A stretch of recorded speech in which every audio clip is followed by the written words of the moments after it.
Let's start with some super basic information about embroidery hoops. First of all, what's the point of an embroidery hoop? An embroidery hoop is the mechanism your machine uses to control the motion of the fabric while you're embroidering. It works pretty much like how a hand embroidery hoop works. There's an outer hoop and an inner hoop, and they're held together with tension. You'll put the fabric and the stabilizer in between them and then attach the hoop to your machine. Let's go over some of the parts of an embroidery hoop. First of all, how do you know which side is the right side up? You always want to look for the text. When you can see the text, then you know that's the side of the hoop that should be up. You should also be looking at the text so that you can read it. So you don't want to be reading it upside down. It should be oriented so you're reading it just like you would read text on a page. On the side of the embroidery hoop, there's a rectangular piece that sticks out a little bit. This is the hoop connector. So this is the piece you'll actually snap into your machine when you attach your hoop. In the lower right-hand corner, there is a hook-shaped piece and a screw. So the hook is the quick release lever, and then the screw is the retaining screw. When you open the quick release lever, you can then lift the outer hoop away from the inner hoop.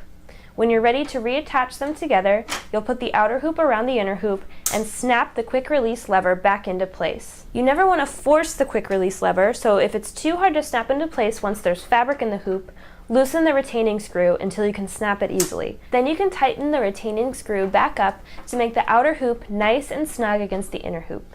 On each side of the hoop, you'll see raised hash marks. These marks mark the center of the embroidery area on each side. So these will really help you when you're trying to align and place and center fabric in your hoop. It's important to note though that these marks mark the centers of the embroidery area on each side and not necessarily the physical center of the hoop. So whenever you're trying to center fabric in the hoop, you always want to go off of these marks as opposed to trying to measure the physical hoop itself. Your Designer Jade 35 comes with a 240 by 150 millimeter embroidery hoop. This is about 9.5 inches tall by 6 inches wide. These dimensions refer to the embroidery area. So that's the physical space that your machine can embroider in when you're using the hoop.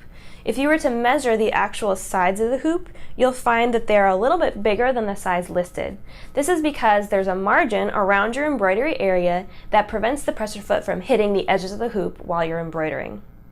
Apart from this hoop, there's lots of other sizes of embroidery hoops that you can use that are all available at your local Husqvarna Viking dealer. You can use pretty much any standard hoop that's smaller than the 240 by 150 millimeter. Some examples would be the Designer Splendid Square, which is 120 by 120, the Do-It-All Quilter's Hoop, which is 150 by 150, the Texture Hoop, which is also 150 by 150, but that has special grooves on the side that help you lay ribbons and other textural elements across the top to incorporate into your embroideries. There's the Small Square Hoop, which is 80 by 80. And there's the Endless Embroidery Hoop, which is 180 by 100, and it has a special way of opening that allows you to reposition the fabric in the hoop while it's still attached to the machine. So this makes repetition and repeated designs a lot easier, so it's great for things like borders and similar applications. So with all of those different sizes out there, how do you know which size hoop to pick? Well, a good rule of thumb is that you want to pick the smallest size hoop that will still fit your project. There's a couple reasons for that. The first reason is that you'll just use fewer materials, so it's a little bit more economical.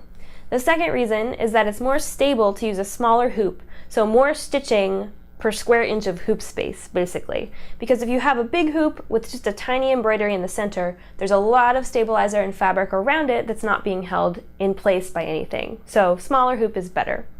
And if you ever try to attach the wrong hoop size or a hoop that's not compatible with your machine, don't worry, your machine will know and it will tell you.